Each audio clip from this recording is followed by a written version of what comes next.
Hi, with Tassless today, your pushback channel. And thank you for joining this audio live stream. In this essay, I'd like to talk about toxic workplaces. What are they? How do we define a toxic workplace? How do we define toxic behavior in workplace terms, at least? And at what point should it be reasonable to say, well, this workplace is so toxic that everybody's leaving, or nobody wants to stay, or it's impossible for this organisation to retain their staff because they treat them like shit and they all leave, that sort of thing. So let's have a look at that in its wider context. Now, I guess I got onto this by saw a list popped up by someone who was, and I was just sort of channel surfing type thing, and somebody who put up a list of what a toxic workplace was, their definition of what it was, and it was a young woman, I think, who'd never had to work, and she'd done like some sort of sociology thing at college, and so she was saying that if there weren't elaborate and extensive staff amenities, employee amenities, like have to have nice, fresh, high quality food with top of the range coffee making, and lots of me time and lots of chill out rooms to sit in, and send texts to your girlfriends, things like that. But if that wasn't there, those facilities weren't available. That was an example of a toxic workplace. If the boss expected you to arrive at work on time, and if they wanted you to be stay a little bit after 5 o'clock, then that was toxicity. Or if there was work to be done and you were expected to stay back and do it, it was your job or responsibility, that was toxic. If somebody wanted you to if your boss wanted you to do something and you didn't want to do it, that was toxic, and on it went. So these were quite small. I wouldn't have described anything in there as toxic by my sort of reckoning, at least, but to her it was. And if you look at these other, again, it tends to be younger women, they see toxicity everywhere in the same way they see Nazis everywhere. And it's a very much of a different mindset. And I think even the difference between, not all, but most young men and young women, and I mentioned this in a video a week or so ago, I guess, where I go into a shop and to buy something that's advertised on the company's website, advertised on the company's website on a special price, like a special promotional price. So I go in and they there's no signage in the store, and sort of look around. So I ask and they don't know anything about the promotion. So I've got to show them on the website that the promotion's there. They're quite visibly two white guys, youngish. They wouldn't be more than 25. And they see that on the website, they apologise profusely that they're not organised, and they, oh wow, we should have been on top of this, and gee whiz, and how remiss of us. Of course, you can have it at the promotional price. So there's no argument. There was no sort of pushback. There was no struggle about it. As soon as they saw the thing on the website, they immediately acted, and so and this one was like it was an item that was, say, $70, but it was the promotional price for that. It was only like a 3-day gig. I think that promotion price was like $30, and so the difference. I mean, $40 is not a king's ransom, but it's decent enough to make me want to go into the shop to buy the thing, which I had been looking at buying anyway, or thinking about it. So anyway, no drama, no fuss. Now take the reverse, which was a recent event, going into a shop this is like a takeout food store, and on the website there's promotion for a burger, saying the burger is a certain sort of burger at such and such a price. So I think I'm going to get that. The staff know nothing about it. And they say, well, you need a special software app anyway. And so I go back in and then get the same stuff. No one seems to give a shit, by the way. Don't care. It's on the website. Who cares? So eventually, I ask for the manager, and then the assistant deputy manager comes out, a young woman dripping in attitude, Now, she's not coming to solve a problem. She's not coming to see what the issue is, to see if she can give customer service. She's there to fight. She is there to fight Nazis. That's what she's coming to do. And this is before word one has even been exchanged. No intention of dealing with the issue. So it's on the website. No, it isn't. Well, yes, it is. Yes, it is. I mean, have a look. Here it is on the website. And it looks begrudgingly like, do I have to look? And then agrees that, oh, okay. Doesn't even agree, actually. It's like, okay. Well, we're not a participating store. Well, yes, you are.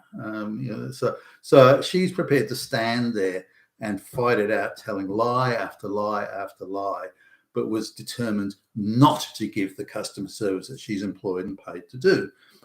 Eventually, she concedes the point, but only after a bruising struggle and an encounter. And she clearly doesn't want to concede. Conceding that the website or the promotion is there after she's denied it was, that is to her that you're making me, you're showing up my lies, and that makes you a Nazi. I'm now a victim because I lied, and you found out, which makes me the victim. Now, this is not a special ADL, ACLU training course she's been on, but you'd think so from the behaviour. And this is very much, I think, the way toxicity is viewed, particularly by sort of the younger women, some younger men too, but particularly younger women, where they view anything that anything that catches them out or holds them accountable or holds them responsible, anything like that is toxicity in their view. And the idea of having to do work or justify your existence or do a job and so on. I also recently saw a thing, and Matt Walsh covered this, where some of the writers and people involved on the Jimmy Fallon, I think it's called The Late Show or The Late Night Show or something like that. Used to be something I think Dave Letterman did years ago, but certainly gone downhill since then. I thought some of Letterman's stuff was quite clever, but anyway, the Jimmy Fallon show, and it's claimed that their jobs are uncertain. They have to perform and produce, and if they don't do a good job, they might get fired. And this and this is viewed as toxic. Now, some people who are held to some sort of accountability for their work, they have so they claimed, I think this is a gin up, but they claim to have suicidal ideation. I mean, how fragile can you be? Suicide idea, and they every night they go to bed crying themselves to sleep. Oh fuck!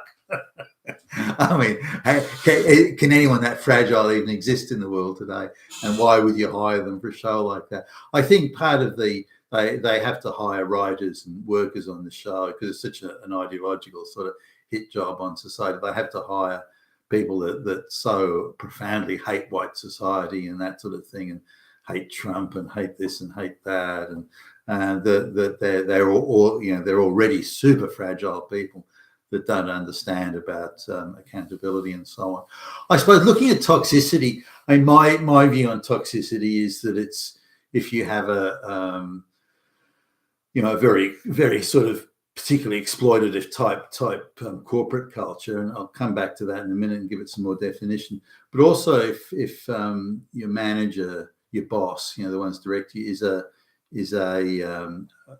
very suspicious or very how can I put this? They're the very envious, jealous type or spiteful, those sort of things. That if they're consumed with spiteful stuff, then this is what this will come out in their, unless they're managed themselves. This will manifest in their management style. So they'll be playing all sorts of tricks on you. I mean, some of the experiences I've had. I had a boss who would write. This is sort of pre-internet here, but would write memos but wouldn't come and give you the memo and say, here, Billy Bob, here's a memo about such and such. Can you read that and come back to me? Instead, he'd get the memo and he'd come to your desk when you weren't there, and he'd put it at the bottom of a pile, of papers that you had on your desk, and he wouldn't tell you, so you wouldn't see it. And then he would kind of look, Billy Bob, I'm very concerned. You haven't responded to that memo. Don't you care? Do you think my instructions can just be ignored? You've got a real attitude problem, Billy Bob, and I'm not happy with it, and I'm going to have to discuss that with you at your next performance review. What memo? What are you talking about? And then he'd go straight to the pile of paper and go straight to the bottom and pull it out. And say, well, how did you know that? How did you know that memo was there? If you didn't put it there, how did you know it was there? Oh, how dare you talk to me that way, Billy Bob? You'll be looking for another job if you go, and that type of thing. So that and he did it to anybody. It was a way of him asserting his authority. But the guy was so insecure that he felt he had to do those things in order to enforce his authority, keep us all off balance and keep us all guessing and as to how he would attack the next time, and that created an environment of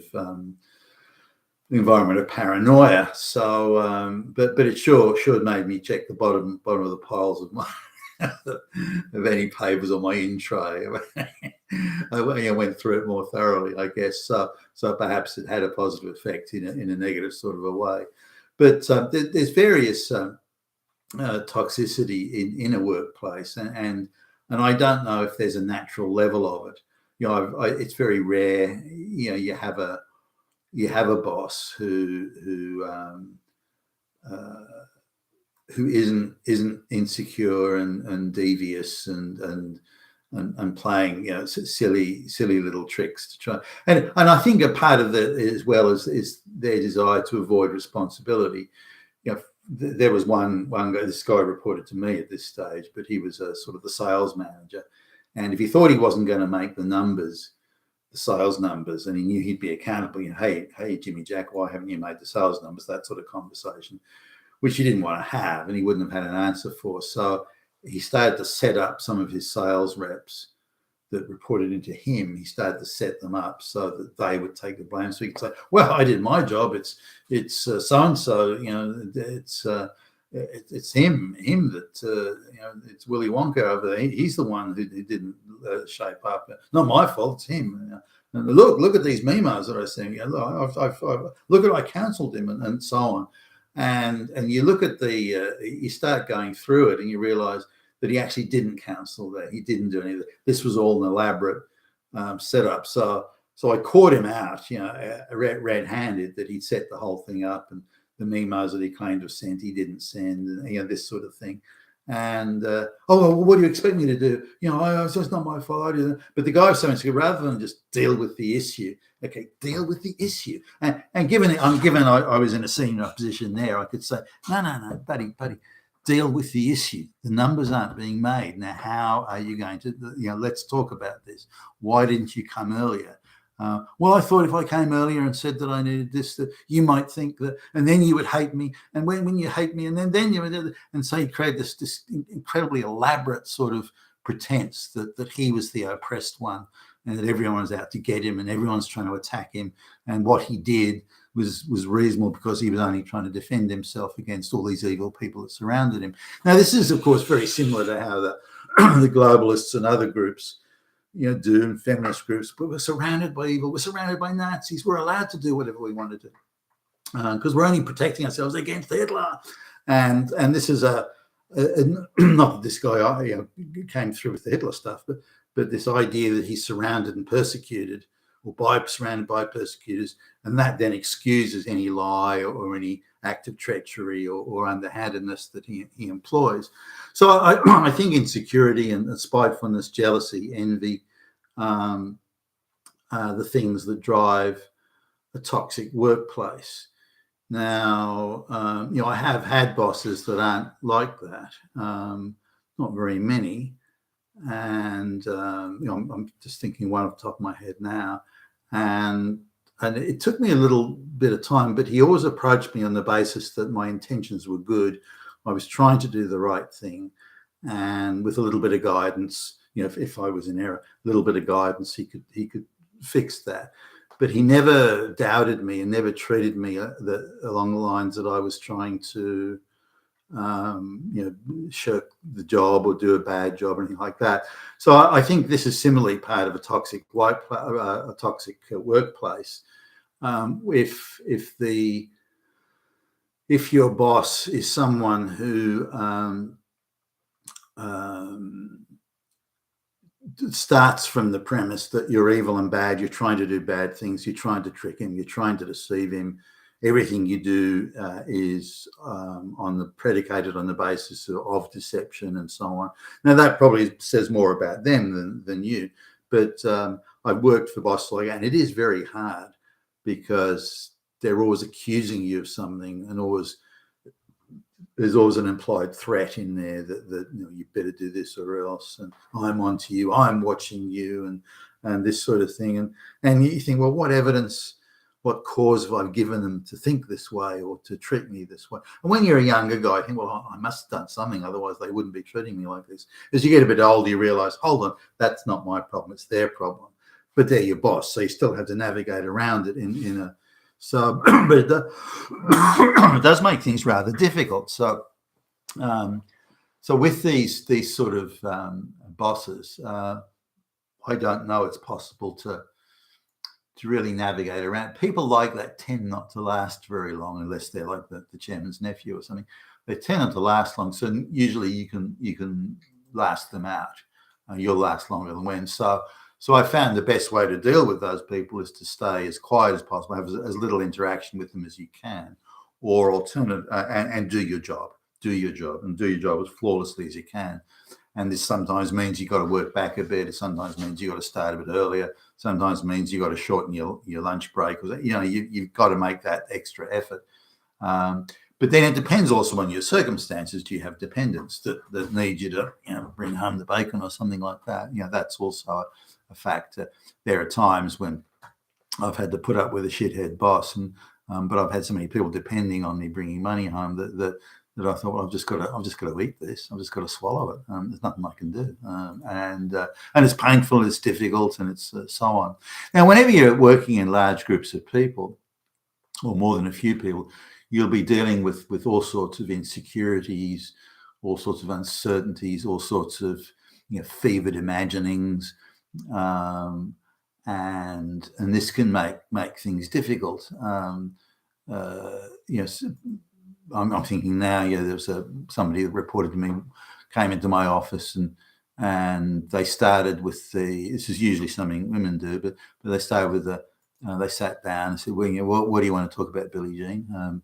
And then they look and you hate me, don't you? What? That's the opening thing. Or another one, there's a job applicant came in and I hadn't agreed to this job applicant coming in. They were like going to be the IT director or something. And this woman came in and sat down and said, oh, you've no idea how hard it is being a woman. You've no idea. That's your opening line. You're here for a job interview and that's your opening line. So there can be a lot of I'm a victim and I'm an oppressed victim, and so you have to cut me more slack or give me more this or make allowances for me because of this. So and I think once you go down that path, it creates a toxic work environment, I believe, in the sense that you're favouring people or cutting people slack or holding them to a much lower stand you would someone else. Here's other toxic things certainly I've come across. There was a salesman came to me at this company I was VP at, and his figures were down quite a bit, and he was worried about it. He was going to be, difficult questions are going to be asked, and he pointed out, he said that the girl in the stock dispatch, she's the one that sent out deliveries. She wasn't sending out his deliveries, and she was saying that he needed to show her more respect. I'm not sure what that meant, and he came to me, said that he'd been to his boss, like the sales manager or something, and hadn't got any hadn't got anywhere with it, and he was concerned enough, and he was. And so you got to be kidding. This sort of the 19-year-old snot-nosed girl that sends out the stuff. She's not sending out your stuff because she says you don't respect you. You got to be kidding me. And so he made a call from my office, and I listened in where this was a delivery that was supposed to have gone out, and hadn't, and had been delayed for artificially delayed by her for weeks. She just wasn't organised to send it out, and she was demanding from me, you better buy me flowers and chocolates, and you better do this, and you better do that, and you better come to me and grovel and tell me how wonderful I am, otherwise I'm just not going to send it out. So I was astonished that somebody would behave that way. And so went round to talk to her and saying, hey, this is not your job. Your job is to send things out. We got customers that are waiting on this stuff. What if the customer decides they want to do business somewhere else? That means we lose a good customer, and so on. And she was quite, no, I don't care. She didn't like being caught. That was clear. But she didn't perceive she'd done anything wrong, that she was entitled to do that. Well, if he'd showed me more, if he'd bought me more boxes of chocolates, then this wouldn't have happened. So it's still his fault. So once you get people with those sort of attitudes, that they're not there to assist and support their colleagues, they're there to engage in petty personal indulgences, then that also is I believe creates a toxic workplace. So certainly in places where I've been senior enough to do it, I've considered workplace toxicity, as an important issue, and it reduces morale. It creates all sorts of division and conflict that needn't be there, that shouldn't be there. People should be concentrating on their jobs and doing them well, and realizing that them doing their job well in turn supports their colleagues and their co-workers, and that's the priority. And if they want to do better for themselves, and then they do a good job, they get promoted, they get pay rises, they get rewards, or they go to night school to get further certifications or qualifications. I think that's how you improve your situation. But petty jealousies and so on really play a major role. I'm surprised at how much they do. You can get workers who deeply resent the success of others. They deeply resent hard workers. They deeply resent bright people and capable people. They deeply resent those who are prepared to work back and do things, because it makes them feel diminished and insecure. And well, why? Maybe I'll lose my job because now the company will expect me to work back half an hour every night now. This type of thing. So I work as hard as I can to remove that toxicity, and to get everyone to commit to the goals and objectives, and to see how important it is. But some of this is my own experience with I would regard as toxic behaviour. Here's another one. I mean, I'm a young sort of manager here, and my boss said, this room here is your office. That's your office, and if anyone comes in here, they need your permission, and so they just can't walk in here at any time. And then he starts storing sort of vital supplies in the back, the back of what he says is my office, so that people have to come in to get the supplies, and they can't. I'm not in the office all the time. They can't ask permission every time. It's basic day-to-day supplies, everything from paper for the printer to whatever. So he sees people. I'm in there while people are coming. He says, I told you that this is your office, and people are, well, since then, or about time they put the supplies in the back, how can I reasonably stop people getting these supplies? And so then he turns it into, well, you're defying me. You're defying my authority, and I'm going to put you in your place, you punk. Where he'd set that whole thing up. the whole thing had been set up and orchestrated just so he could create a situation of conflict and claim that he was being defied when in fact nothing of the sort was going on. So that I think create. But I don't know what people like that think they're achieving, because I sort of think, you're a fucking dickhead, you're an idiot. No, I can't say it to his face because I need the job, but then you look at those places and see quite a high staff turnover, and you go, well, that's surely an indication that attitude is something that people will they'll look for other jobs straight away. I guess when you're bringing in a lot of mass migration, you can, and there's lots of people, or theoretically lots of people who could take the job, then maybe there'll be an attitude where people are just too frightened and they just accept being humiliated like that. Because that guy in particular, he would bore you out in front of everybody. And he seemed to really get off on it.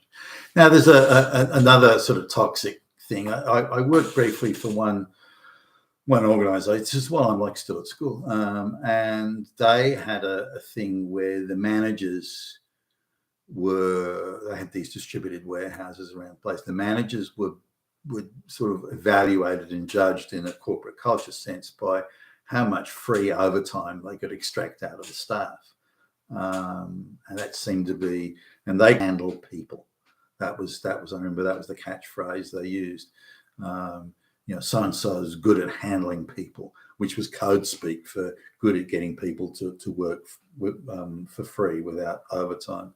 And this guy was I mean, you got to give it his due. He was quite good. He would wait until 5 o'clock and you're walking out the door, and he would rush to whatever you were doing previously and claim there was something that you should have done that you hadn't done.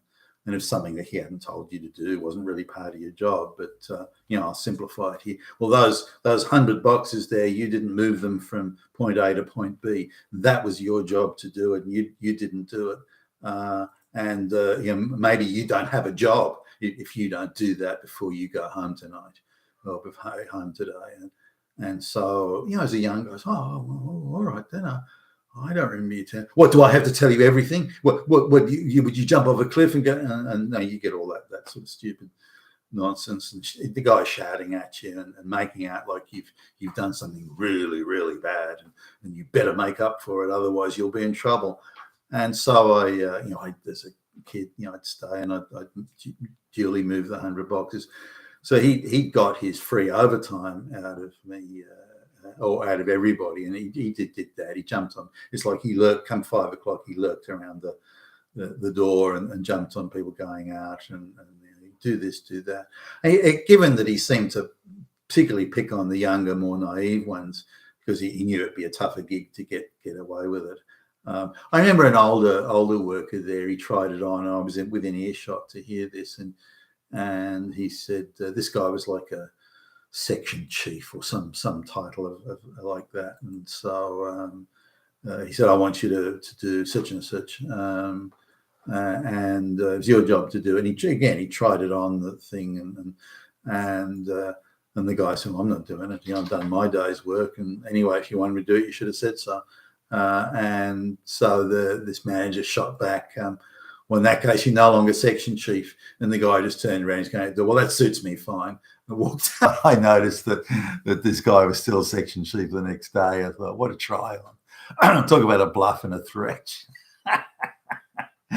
But that was a toxic workplace, and people quit. I remember the staff turnover was quite high.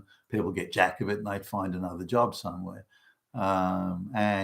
This guy sort of struggled to understand it, but equally he was conforming with the culture of the company, because he went and they ended up asking me back at I think it was like another school holidays. So I went along, and there was a different manager there this time, but he was exactly the same in trying to extract the free labor out of you without having to pay you. So I thought that was a toxic environment. But looking at toxicity in the environment, I think it comes down to the things I mentioned, things like pettiness, spitefulness, and exploitative behavior, that sort of thing. And that's the base. Now, sometimes you get managers that are so insecure, so sneaky and snide and underhanded that that comes across as toxicity. There's not that many of them, but they're out there, and the more insecure the guy is as a person, the more likely they're going to resort to, because they have the power to act out their fantasies of spitefulness and vengeance and so on.